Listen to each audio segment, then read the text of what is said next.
If you will consent to burden your soul with a vow that you should never make and a knowledge you should never dream about, I will promise you in return... You will promise me in return... I will promise you a very entertaining evening. Your offer is far too idiotic to be declined.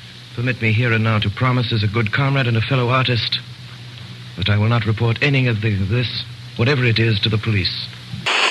So yeah, I just amassed a huge collection of like terrible sounding MP3s from that, you know.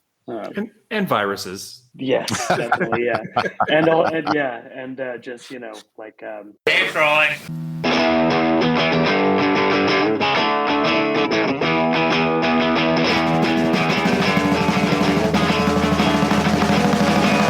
Welcome to Abandoned Albums, the documentary podcast where we take a closer look at your favorite albums from yesterday, from today, and from tomorrow.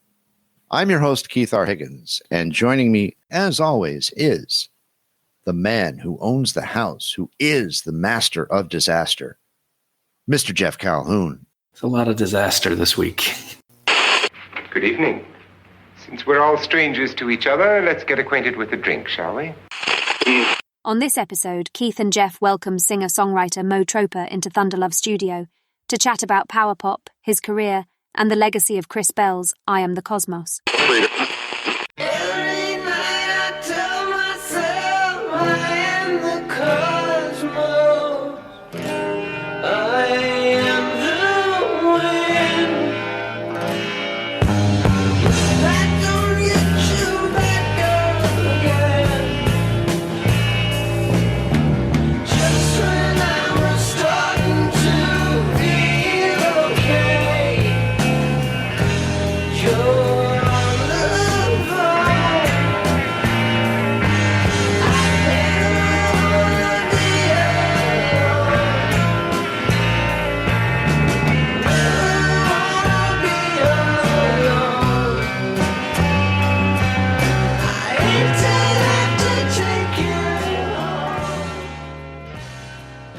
As our friend of the pod, S.W. Loudon, likes to say, power pop is having a moment. It seems to be.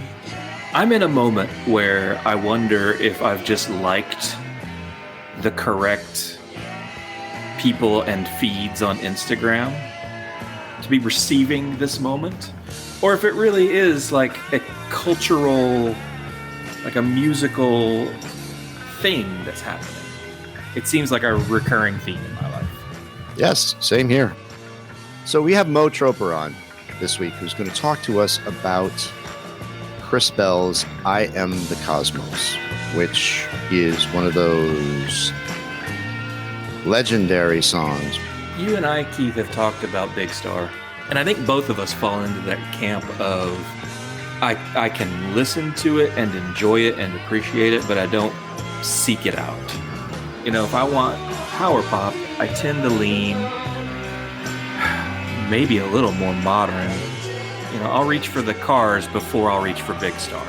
I don't want to take anything away from Big Star. Wonderful band, beautiful music. For sure. Honestly, I'd take Mo Troper's music over Big Star, I think. And there are a lot of people that would probably slap me for that. But yeah, Mo might even be one of them. Who knows? Mo might take issue. Let's not tell him. Yeah, I'm with you on that. But I will say, in preparation for this interview, I did listen to I Am the Cosmos a number of times. And the more I listened to it, the more it hit me. I actually went and watched the Big Star documentary, which 10 out of 10 would recommend. It was an excellent documentary. Certainly made me more interested in them. That Big Star documentary paints a very compelling picture of the members of the band. But it does not paint a comprehensive picture of what Chris Bell experienced. There seems to be a backstory to all of this that I hope we can unravel a bit. I'd like to talk to Mo about his music as well and explore some of that, because I think there's a journey there. I had not been familiar with his catalog, and I was quite taken aback by how extensive it is. Right? He's been pretty prolific since he started publishing albums. A lot of great content in there, and a diversity. for my palate, I like his earlier work. He's getting more and more experimental. It's kind of why I say I like Mo Troper better than I like Big Star. So without any further ado, here's our conversation with Mo Troper. It is a lot. Chris Bell, Big Star specific, zoom out, power pop, zoom back in, Mo Troper specific, zoom back out, zoom back in, out, in, out, in. Did I mention I'm sober right now?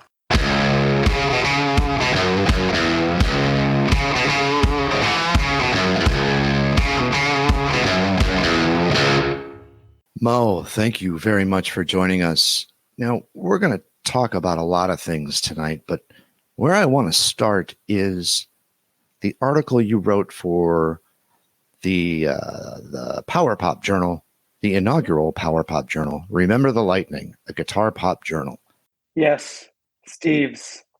Now, the title of your article is Riding in Cars with Boys, the Eternal Heartache of Chris Bell's I Am the Cosmos. In the article, you focus on Chris Bell and Big Star. I got hipped to Big Star through The Replacements and the song Alex Chilton. And the thing that's always escaped me is I've never quite understood what makes Big Star so significant and so impactful. Can you help us understand? Well, it's interesting. I've talked to a couple people about this recently because I'm like 31 now, but I still try and keep tabs on like what's going on with younger musicians in Portland and like teach lessons. That's like part of what I do is my day job. So I teach like younger students who also make music around town. And there are like, I've had this conversation with people my age generally, and then people like maybe 10 years younger than me, 5 to 10 years younger than me about Big Star. And I think the my people who are my age, I think got hip to Big Star via Elliott Smith and the cover of 13 that's on New Moon. I think that was kind of like our version of Alex Chilton, like the millennial version of Alex Chilton. And I think so there's kind of this, it seems like there's this sentiment among like really, pretty hip music kids who are like really into Elliott Smith, who listen to Big Star and they're like, this just sounds like 38 Special, or like, they might not have that vocabulary for it, but they're like, this just sounds like a classic rock band. And don't really see, like, can't really make the connection between like Elliott Smith and Big Star. Like they're like one of these things. It's just pardon me. Yeah, like one of these things is. And for the listening audience, I know that sounds like a bong rip. I assure you it was not. Just some rice. And then, yeah. Excuse me. Well, I do this. That's not really an answer to your question. That's an argument for why Big Star might not be as special as some people think they are. But I guess I just think it's like inexplicable, sort of. I think that like there are a lot of ways in which Big Star does just kind of seem like a classic rock band. And then there are, I think if you spend a lot of time with that music, it starts to feel really special. Worlds better than something like 38 Special. Like it just feels really meaningful. And I think that there is also a link to Elliott Smith and like more indie like that, especially with the acoustic stuff. For sure. Yeah, I mean, I think that it's just like the way that I feel about it is that it's, and I feel like this is kind of a common take, is if you love the Beatles, then you listen to number one record and it sort of makes that, it's like I never really thought I could make music that sounded like the Beatles. And then I heard number one record and I was like, oh, this is actually like kind of, and it like this band makes that feel attainable, or like they're able to sort of like do it in a way that like a human being can understand or like wrap their head around sort of. And I think that for me was really powerful.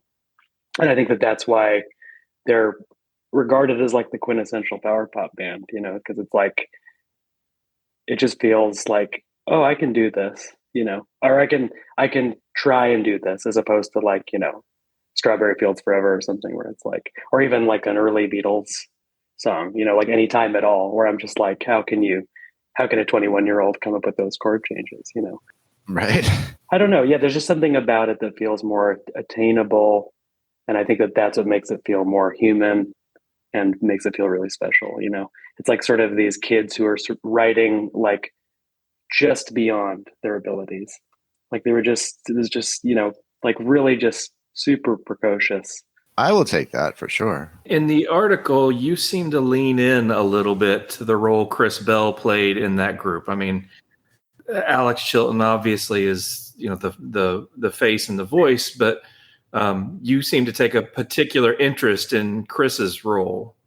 Was there a genesis behind that? Yeah, I think just hearing I Am the Cosmos and like it sort of immediately rising to the top of there are days where I think that that's like the greatest song ever written. And I think that like, I love all the Alex Chilton stuff too. But I think that hearing that for me, I mean, that's not like, that is not something that feels attainable to me. It feels like very transcendent. I think in that article, I compare it to Brian Wilson. Yeah. Where it's like, it feels really different from something like, like She's a Mover or something where it's like, oh, this is a really talented person fucking around. I think that like there's something about the Chris Bell stuff that is like deeply earnest and deeply serious. And I think that I feel like Alex Chilton and Chris Bell worked together when they kind of like before their sensibilities really diverged, and I think it would have been cool to see like a big star with one songwriter who was like really vulnerable and one songwriter who was just like a shithead, like just a total ironist.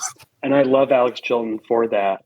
But it makes it hard for me to I never know if he's being serious. Like even with like I'm in Love with a Girl or September Girls, it's like, are you being serious? And then there's like those moments on Radio City that we now know Chris Bell had some involvement in. And I think that those are the moments where it's like, oh my God, like this is so devastating, or like it's just so painful. We're recording this right in the middle of May, which is Mental Health Awareness Month.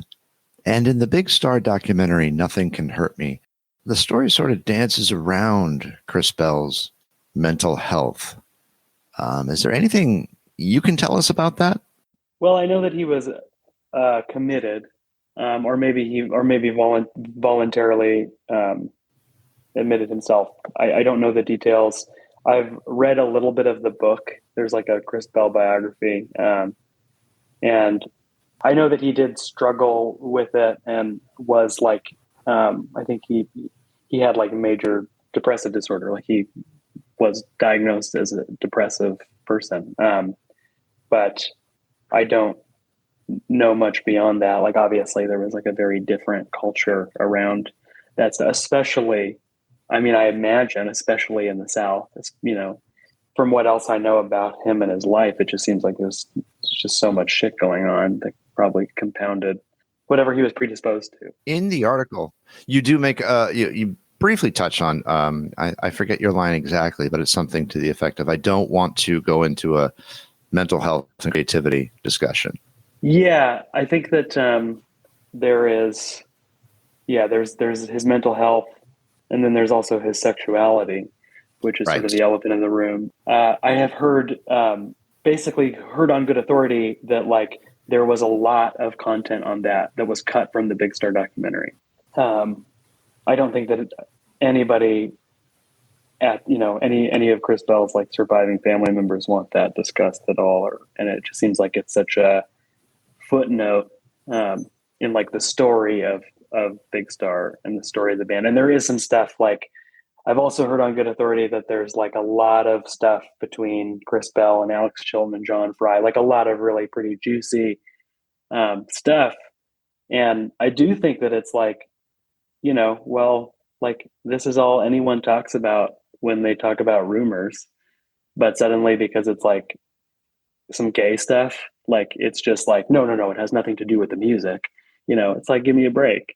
Like it's all there in the music, and it's I mean, if that stuff, if that rumor is true that Chris Bell was just like hopelessly in love with Alex Chilton, I mean, to me, that context makes that music so much more devastating. This person's like poor mental health, like the tortured genius myth or whatever. At the same time, it's like, well, there's a lot to suggest that he was tortured and he also was a genius. It's like sometimes that is not a myth. Sometimes that's real, and it's like, I don't know. I've heard a lot of people sort of in recent years talk about that stuff like it's a myth. And it's like, well, let's not overcorrect. Like, sometimes it is, and sometimes it leads to like further stigmatization of mental illness. At other times, it sort of like deprives this story of something that is like really interesting and important, For sure. Just because it doesn't fit some surviving family member's narrative of what they want to be the truth doesn't distance it from being the truth. Yeah, exactly. To be clear, if you're listening and you don't know the Big Star story, I mean, Memphis, Tennessee is not a hotbed of progressive ideas. The first time I ever read about that stuff with Chris Bell was in a John Jeremiah Sullivan essay. But way before, I think, well, no, I don't know if it was way before, but it must have been before the Big Star documentary came out. And it's not even really, it's sort of about that. It's like, what was the climate like sort of in Memphis in the early 70s? Like, could this have even existed? And the first time I read some of that, the first time I heard some of that stuff, like Chris Bell was probably gay. Like maybe was in love with Alex Chilton. And I think that John Jeremiah Sullivan is like really careful not, I mean, I think anybody who talks about it ever, even the people who suspect it's probably true, are careful not to just be like, have you heard? Like, because it's like that does feel kind of fucked. It's just really delicate, and at the same time, it feels really important, I think. And I think that was another thing I mentioned in the essay was like, I'm not the person to write this. I'm not the person. I sort of had the realization, like going through that whole process of being like, this is really interesting. This is something that somebody who makes a documentary needs to tackle, or like some journalist needs to do like a proper piece on.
And tell us about bringing that into your world. I mean, you say that you hear that song and it makes you wonder if you can deliver that kind of Beatles quality. What was it like for you to bring that into the studio and take a stab at putting, the Mo Troper spin on, or if there is a spin? It seems like a fairly faithful cover. Yeah, I don't. So the goal there was my friend Evan was teaching me how to use a 24-inch tape machine, like a 24-inch, a 24-track, 24-inch tape, 24-track 2-inch tape machine, Otari, that he had at his studio. And I was basically just messing around with it, and I just was like burning to, I had nothing of mine that I wanted to record, and I was like, I'll just record this "I'm the Cosmos" cover. Like, that's a great song, and see if I can get close to those tones, because it's such a crazy recording too. It wasn't any kind of spin. I mean, I think of that stuff as like, it's not like clinical, or like, I feel very sort of like emotionally involved in like a cover when I'm recording a cover, but it is kind of like practice where I'm like, I want to sort of like really try and deconstruct this or reconstruct this, or like, I really want to sort of like live in it, or like really try and nail everything as hard as I can. To me, that's like very fun. It's not, I don't think that like, I don't think that that's a song you need to like take any artistic liberties with, so yeah, I just wanted to do it as faithfully as possible. I often get asked by some people I know, like, what is power pop? And you gave perhaps one of the most succinct, brilliant definitions of it. And I'll read it off to you. Power pop is a slightly pathetic and vulnerable admission dressed up in razor-sharp, jangling guitars and chest-beating bluster. Brilliant. Thanks. You define "I Am the Cosmos" as the quintessential power pop song. Yeah. There's nothing you can accurately call it other than power pop. Yet it's one of the few power pop classics that manages to bust through stuffy genre prescriptions. Okay, that's pretty well said. What are some of the stuffy genre prescriptions? Well, yeah, so I guess the other thing about this song, I'll start by just saying that the other thing about this song that was really powerful to me when I first heard it was just how enthrall to the Beatles it is. I mean, it interpolates the "Yeah, yeah, yeahs" from "She Loves You," which is something I didn't know until, I didn't make that connection until recently, which is just like mind bending to me. But at the same time, it is really just like so emotional. And I think that was kind of always what I was looking for as a teenager, and still it's what I'm looking for. But I think like, I was like, oh, people say that Weezer is power pop, but sometimes it's like kind of suffocating. Like, it's like too emotional kind of, and then I think if you go like really, you can go really far in the other direction where it's just like straight up Beatles cosplay. It feels like completely deracinated from, like, it's like AI music essentially, and I think that like "I Am the Cosmos," I was like, oh my God, this is like it's like kind of structurally similar to something that would be a hit in the 60s. And yet it is like, the lyrics are so fucked up that it never would have stood a chance commercially, and I think that that's also sort of the Brian Wilson connections, like, somebody who really wore their heart on their sleeve and paid the price. Sometimes I think that people who make power pop feel freer to do that kind of thing because they just know it's not really a commercially viable form of music, maybe. I guess to answer your question about genre prescriptions, I mean, I think that, I don't know, I feel like pathos, or like, really like a song that is very clearly about a real human emotion, is not really valued in like the power pop world. And so I don't think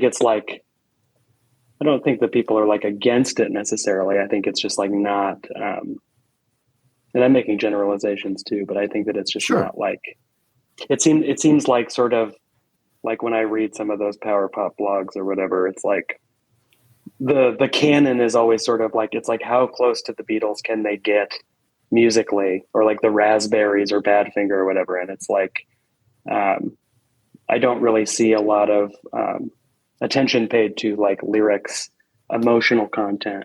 And I think that to me is like, it makes this kind of music that should be very visceral. It turns it into something very cerebral.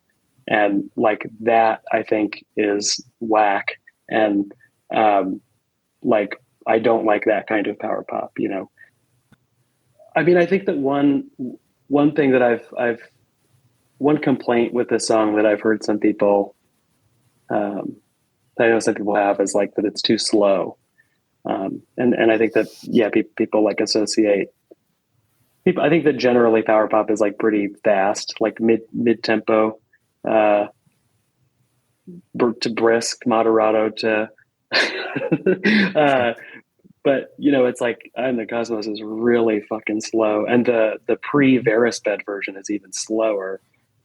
Yeah. It's just like that's one way in which I think it's like, doesn't have a lot in common with like, you know, some of the other canonized power pop songs. And I think it just sounds really, it's like so tuneful and so layered, but it doesn't really like sound like a record by like the Raspberries or like Emmett Rhodes. There's something very like cavernous about it and like washy, and like the way at the end where like there's like a clipping and like you can hear like one of the channels go out for a sec. Like it just is like a crazy recording that gives it that. I mean, I can't even imagine what that song would sound like if it was recorded like a 2020 record or something. Like it almost is like, it's just like everything is like perfectly reflects like every other aspect of the song. You know, everything is just like in total lockstep. Sorry, I'm just like gushing about the song as opposed to answering your question. That's quite all right. No, that's quite all right. Cool. But so I guess those are the ways in which I feel like it's really distinct. I think it's very emotionally resonant, and it sounds crazy, and it's slow. It's like a dirge. Yes. A power pop dirge.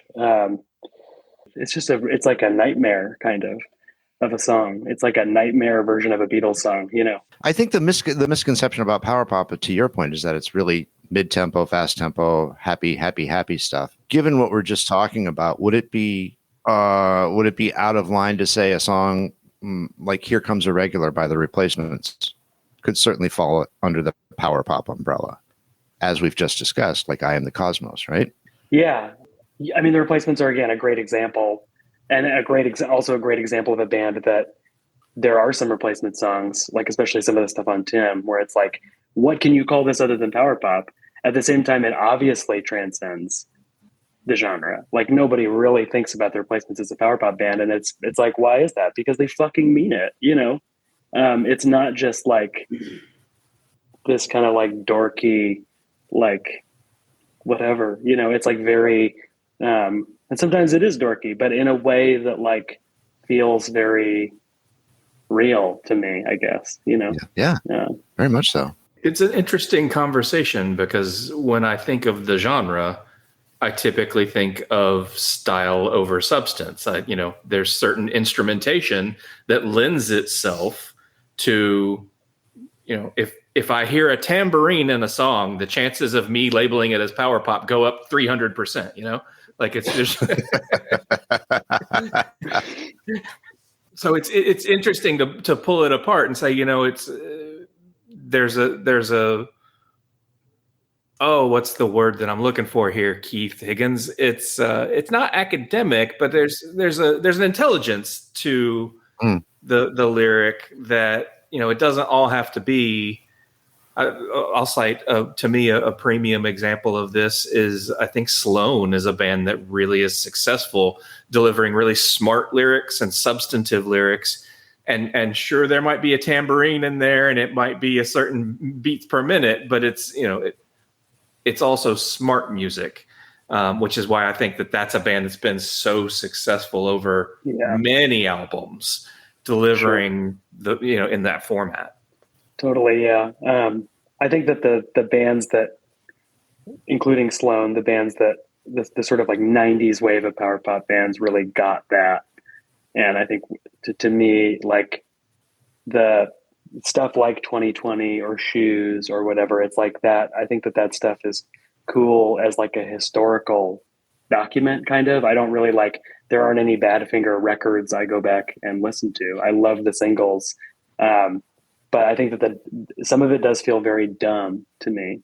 And I think that I do really identify, I guess, with it. Just feels like a lot of those 90s power pop bands, like, you know, Teenage Fan Club, Matthew Sweet, Sloan, like really clocked that. Like they were really like, oh, there's something subversive about like taking Beatle music and sort of making it really smart. Like that is kind of a weird, cool thing to do.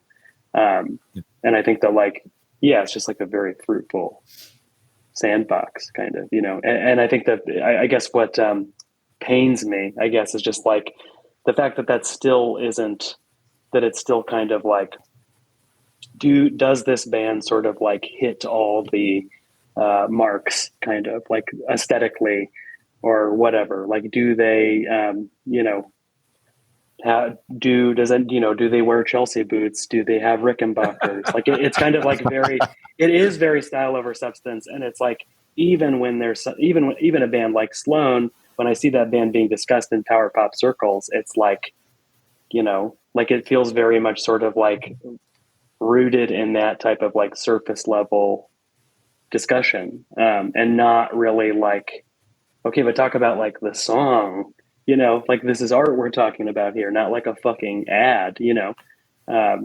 And so I guess that to me is why I Am the Cosmos, I guess, feels really special. It feels like ground zero for that kind of like idea of power pop, where it's like, Sure. no, you can do this and you can really mean it. And you can really like, and those two things are, it's not a commercial like recipe for success, but it's like a really cool artistic thing that they're like, you know, some freaks out there will like really vibe with and love, you know. And I got to be honest with you. That's why I love your definition of power pop so much, because it is vulnerability, you know, dressed up. And I think to what we're just talking about, style over substance, people miss the substance. They talk about what they're looking like, but that's that vulnerability. That's what drew me into the Replacements. And upon repeated listening of I Am the Cosmos, that's eventually what drew me in. It was tough to get through. It took me a number of listens. Slow. Yeah. It took me a number of listens before it really drew me in, and it really did impact me, you know, and it's the crown jewel of sad bastard music. Yeah. Totally. Yeah. Big time. Nobody worries about kids listening to thousands, literally thousands of songs about heartbreak, rejection, pain, misery, and loss. Did I listen to pop music because I was miserable?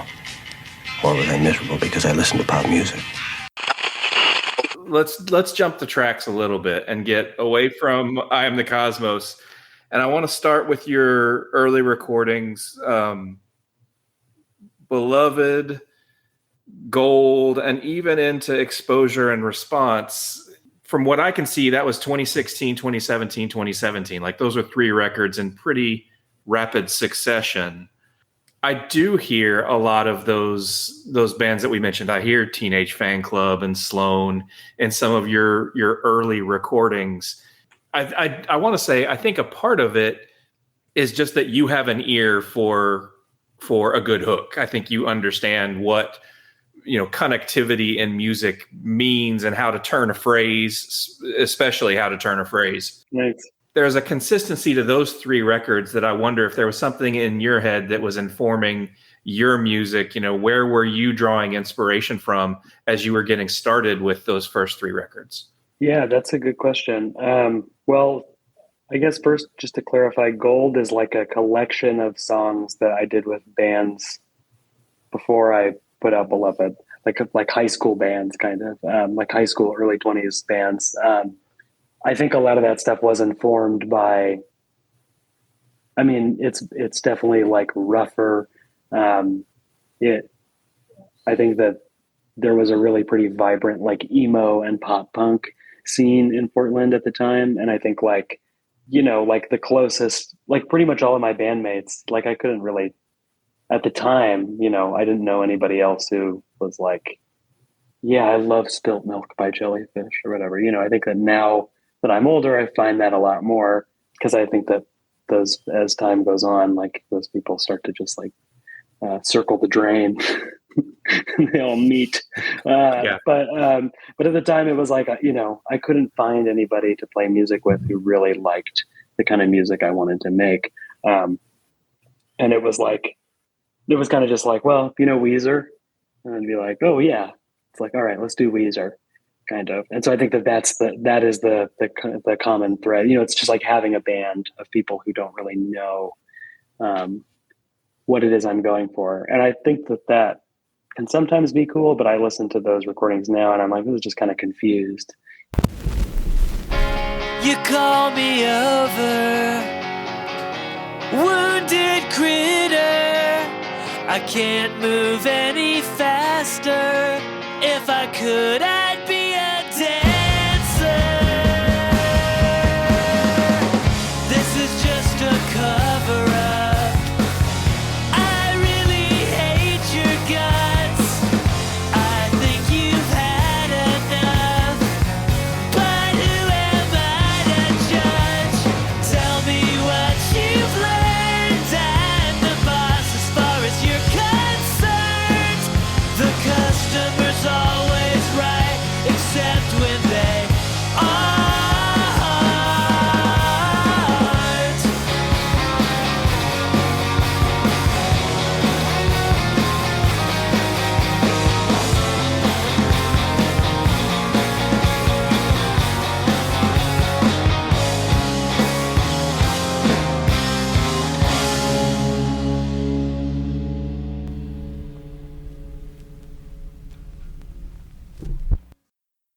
Do you feel like you found some of that with Natural Beauty? Because to me, those first 3 records you can kind of cluster together and say that's early Mo. And then Natural Beauty seems like an album where you really found a lot of maturity, both as a songwriter and as a producer. Like the quality of the recordings went up. Yeah, thanks. I do think that it was healthy for me to do. I mean, I went really far in the opposite direction where I was like, this is the kind of the version of the thing I was doing if it was just all me. And I listened to that record. I have my own issues with that recording. It does feel a little stiff to me. But I think it was like a really good learning experience and really liberating in the sense that I was able to like get away from the things that I didn't like. Like it was just kind of like, me embracing sort of like the kind of pop music I really liked, like, no, I want this to sound like the Left Bank. Like, I don't want there to be any loud guitars at all. Like I just want it to be like total, like dorky 60s music. And I do think that was like really, really good for me. Any 60s bands in particular that you would cite as inspiration? The big ones, Beatles and the Beach Boys. Love the Kinks. Love the Move and Roy Wood. Love Left Bank. Not as consistent as any of those bands. Same with the Hollies. I really like some of that like late, like right before Graham Nash leaves, or like Evolution and Butterfly. I think that stuff was like huge for me. Some of that like proto prog stuff I think is really cool. And like like the poppier, I guess this is sort of getting into the early 70s now, but like the poppier Peter Gabriel era Genesis stuff. And there was a lot of like just music like that I was like drawing from, like maybe even plagiarizing with Natural Beauty. Like I was just like, I'm just gonna like go, like this is like music I'm like afraid to listen to in the car unless the windows are like rolled all the way up, kind of pop music, and I was just like, I'm just going to go for it and sort of do my best version of that kind of thing. And I love to ask about specific tunes.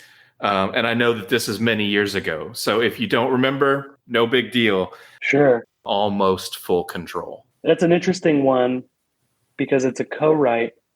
It's the one co-write on the record.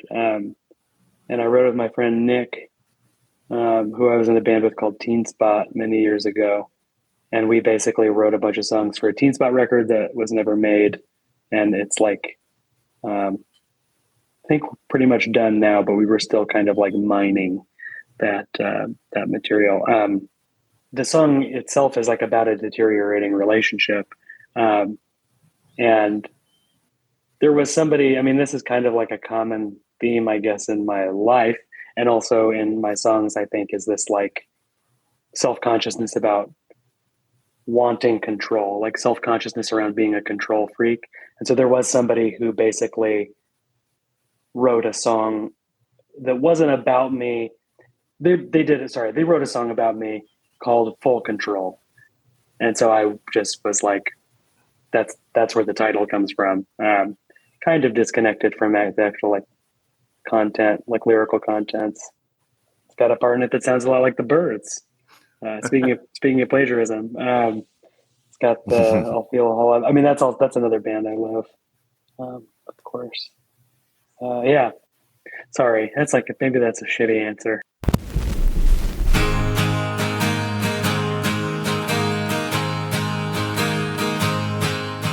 Why does she wait when he's turning her away? She thought she was out of the woods, but he led her heart astray. It's a cancer, she said, and it's killing both of us. All these tears just turn those gears to rust. He can hardly bear the thought of her elsewhere. Passion overfed is a monster pulling out his hair. I can't believe I spent my youth like this, she thought. Weary from the war, she wished she'd never fought. Bleary-eyed and distraught.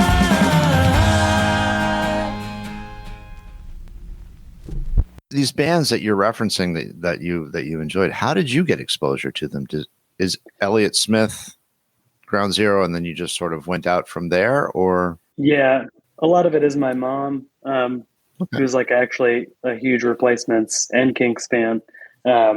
So those found out about, and it was really special. Like my mom doesn't really do a whole lot anymore, but I like saw the Replacements with her when they reunited the first time and came to Portland. That was very special. So she was very much like a cool, like, my mom had me when she was like 20. So she's like a cool Gen X mom, and so that was really cool. And, my dad, I have a weird relationship with him, but he was like a huge record guy and like a huge head, like super into the Beatles, like obsessive interest in the Beatles that I was just around a lot for like my early childhood. And then a lot of it was like the internet. I mean, I think I started to circle the drain, like really early. I mean, I just was like, heard. So one thing is like, I don't know if you remember, iTunes had like that sidebar that was like a recommended, it was like related artist sidebar. And that was how I found a lot of stuff. It would start with a band like Weezer, maybe. And then it would be like related artist Red Cross, related artist Jellyfish, related artist Owsley. Like I would just go deeper and deeper. And there were like sort of multiple branches, because then there's also like an influence. There was like an influenced by, and it'd be like The Move or something. And then I'd be like, what's this band that really influenced Jellyfish? Like, that's weird. So that was how I found out about a lot of stuff. Forums as a kid, how I found out about a lot of stuff. So just an insatiable hunger for more. Yeah, totally. Yeah. And definitely, it was, I feel like downloading music illegally was really easy still. Like the Mediafire era is sort of when I came of age, where I could just type like literally like, oh, I heard about this Red Cross album called like Phase Shifter. And I would just like type in the title of the record, Red Cross, download into Google. And the first hit's like, album download link at Mediafire. And so, yeah, I just amassed a huge collection of like terrible sounding MP3s from that, and viruses. Yes, definitely. Yeah. And just, like, a lot of those albums are really out of sequence.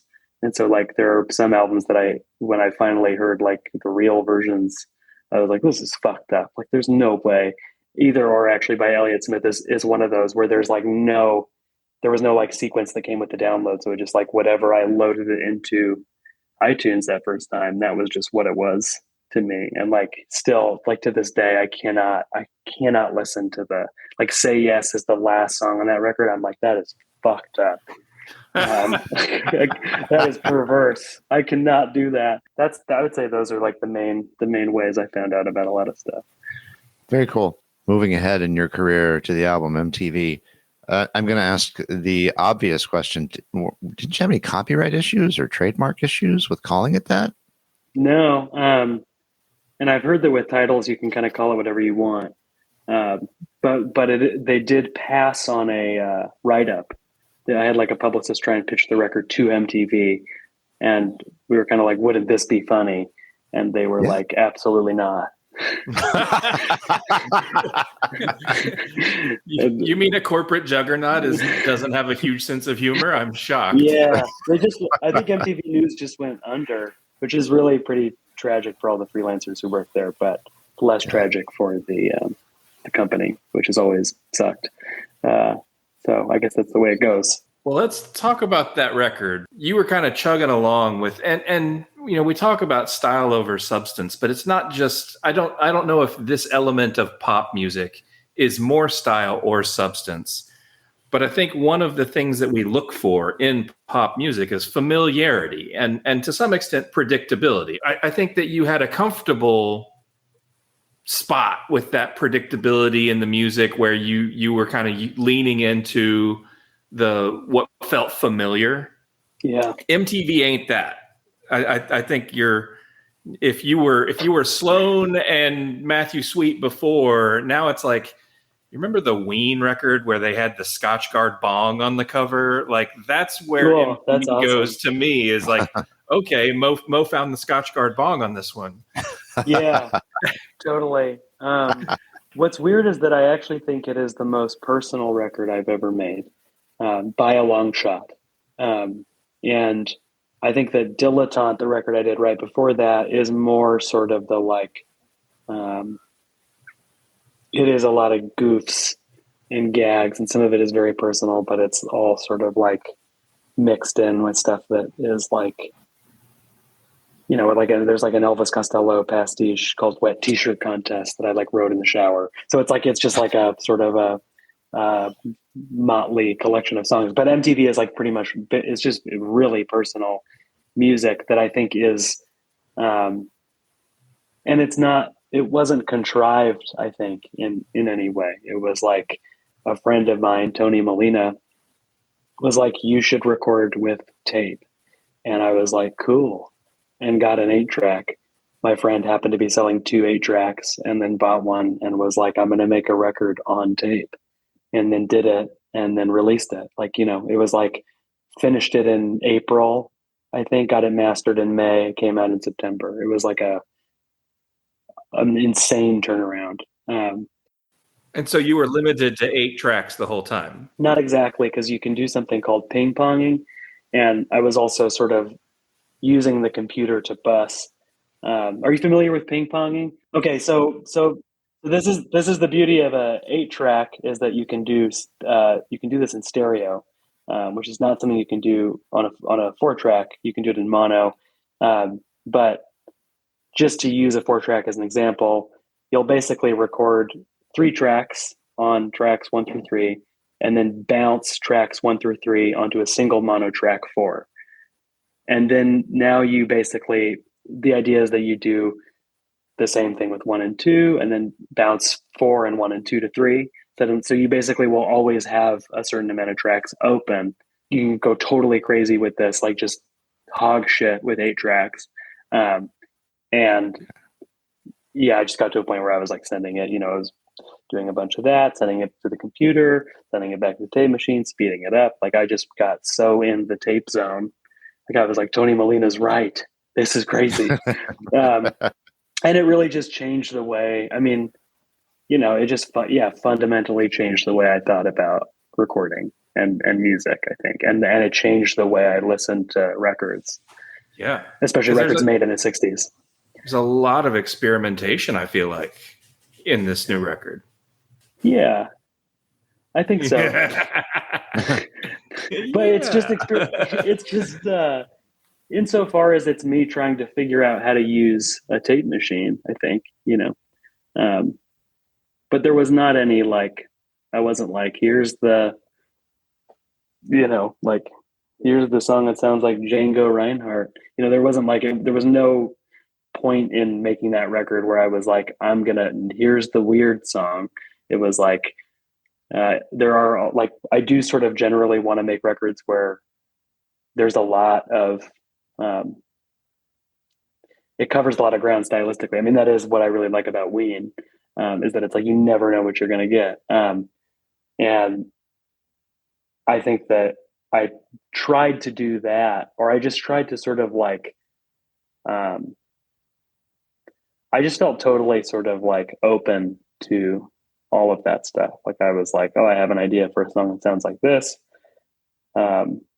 I'll do that. It sounds like it needs harmonica. Should I actually do that? Harmonica is kind of a dumb instrument. Sure, fuck it. It was just it was in some ways, I think, the opposite of experimentation to me, because it just felt so organic. And I was really I think that the fact that I was doing it on tape too, cassette, I was it doesn't matter what I do. That's kind of I'm already sort of going into it knowing that it's going to sound like it was recorded to cassette, and that sort of makes everything else feel okay suddenly, Walk us through the motivation behind The Only Living Goy in New York. Well, the other thing about some of the songs on this record is that they were very coming from a deeply subconscious place. So I don't really know. I can't I can't justify that. I'm Jewish, so it doesn't, it doesn't make any sense okay. as a first person narrative, but it is it's about being in New York. It's just about being in New York at a really weird time in my life, I think, and feeling really just alien, I guess, sort of just the experience of being not Jewish enough for Jews in New York.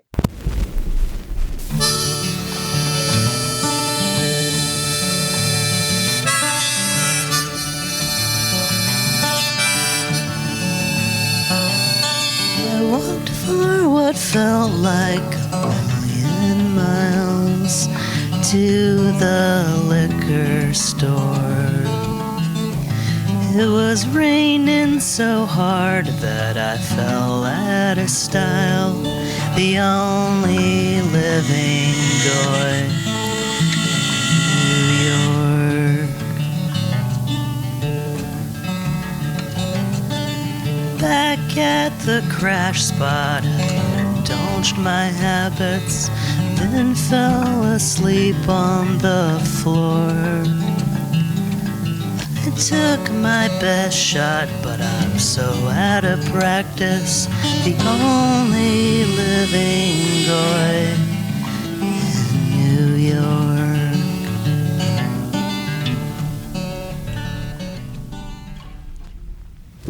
There being no Jewish cultural presence in Portland, and feeling always sort of the most Jewish person in Portland. So I think that was something that I did consciously want to write a song about for a long time, but I wasn't really expecting it to grab me in that way. And then I was oh, it sounds like Simon and Garfunkel. It could have this title. It would be funny to say this in a song. So yeah, that's one of my favorite songs on that record. And the line about the bagel, I went to get a bagel, and I think I asked for it toasted. And one of the people I was with was "You don't do that here. Is that true? You don't ask for it toasted?" That it's so at some places it's so good that it's sort of asking asking for a side of Heinz ketchup with a steak or something. I think was sort of what they were getting at. It was never a problem for me. I like my bagels toasted. Okay, cool. Yeah. No, it's funny you mentioned the Simon and Garfunkel song. I think I saw the title and I immediately went across the pond to Carter the Unstoppable Sex Machines, The Only Living Boy in New Cross. Okay. I was expecting some, techno beats. Yeah. Has there been, I'm always curious when you see a song off of a record that seems to catch some wind in its sails ahead of the rest of the record, a single, if you will. It's Yeah. increasingly irrelevant term, but I Fall Into Her Arms seems to be that song off this record. Yeah.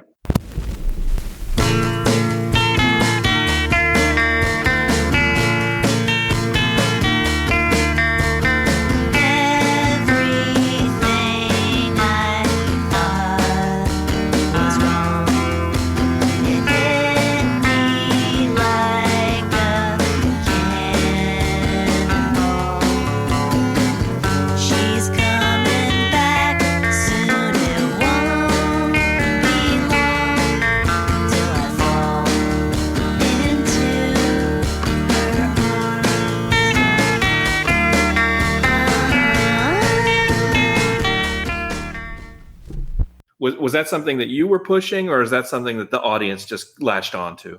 Well, I mean, it was the song that accompanied the record announce, and that was like it wasn't something I was pushing, but it was pretty obvious, I think, like to me and the people at Lamo, like it was like, this should just be the first single. But no, it was not something that I was pushing really. I mean, I'm not happy about this because it would be nice to get invited to the party sometimes, but I've never been on any kind of Spotify editorial playlist. So it's all like either the streams on Spotify are either like algorithmic or they're other people's playlists. And so that, for whatever reason, that song does have an insane amount of streams. And it's organic, which is a good feeling. I don't know. I mean, I kind of know why, because it's short and catchy and it sounds like the Beatles. But also, yeah, I don't really know, and it's cool. I mean, I'm like stoked that anybody would like something like, that I do. For sure. And to have that organically. Yeah. It's like super cool to think about. Yeah. Jeff, any final thoughts for Mo? Well, I guess the final question is what comes next, because the landscape of, at least of your album career, and I Am the Cosmos as sort of a single that you put out, apart from an album. But as far as the albums go, I feel like the landscape is dotted with a lot of diversity, and so it would be impossible to predict what you're going to do next. So I'm wondering if you've started thinking about that. Yeah, I've actually started recording. I've been recording since the beginning of the year, on and off. And I'm using basically, I mean, that the I Am the Cosmos single was like an experiment with how to use a 24 track. So I'm doing it on 24 track. And so it'll sort of be like, I mean, the idea is that it'll be kind of like tapey and sort of like utilize a lot of the things I learned working with an 8-track on the last record. So now I have 24 and it sounds better. And I put out a single last month called For You to Sing, which is kind of like the first, it will be on the record. And that's like a sort of a general blueprint, I guess, or like that's what the record will kind of sound like, I guess. Teaser. Well, Mo, thank you. Thank you, guys. I'm glad we finally connected. Me too. Thank you very much. Yeah, this was great. What a great chat. I love it. Yeah. Awesome. Great to talk to you guys. Great to meet you. You too. You too. See you guys. Have a good night. Take care. Thank you, Mo. Bye-bye. Appreciate you. Many thanks to Mo for his time. You can stream all of Mo's work on Bandcamp and wherever you stream your favorite music. His article, Riding in Cars with Boys, The Eternal Heartache of Chris Bell's I Am the Cosmos, can be found in the inaugural issue of Remember the Lightning, a guitar pop journal, Volume 1, Spring-Summer, 2023. This literary homage to power pop also includes articles by James Goodson of the band Daisy and John M. Barak, Mike Randall of Baby Lemonade, Mary E. Donnelly, Rob Nesbitt of the Sweet 16, and S.W. Lorden, to whom we are deeply indebted for this episode. Our theme song is Rocket Sled by Blip. Abandoned Albums was recorded at Thunder Love Studios. Written and produced by Keith R. Higgins and Jeff Calhoun. Engineered and mixed by Steve Beasley with the help of Mike Hunt. Edited by AJ Royce. You heard the following songs during this podcast: Chris Bell's I Am the Cosmos and Big Star's Feel. You also heard Mo Troper's The Customer, Almost Full Control, The Only Living Goy in New York, and finally, I Fall Into Her Arms. Be sure to check out Mo Troper's Bandcamp site. You can stream Mo Troper, Chris Bell, and Big Star wherever you stream your favorite music. Original music by Mike Pellegrino. If you like what you've heard, please be sure to subscribe and leave us a rating. It really does help. Thanks for listening. At Twitter, we are at Abandon Albums, and on Instagram, we are at Abandon_albums. Grazie. Bailey Leaf. Rob Janicki. Mike Pellegrino. Therina Vella. Ronnie Barnett. S.W. Loudon. Michael Janicki. Peyton Janicki. And our executive producer, Rufus Thunderwolf.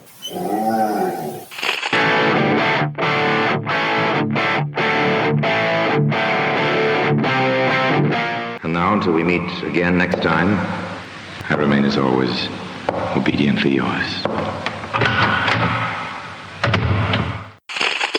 Abandon Albums is a production of Paw Print Media.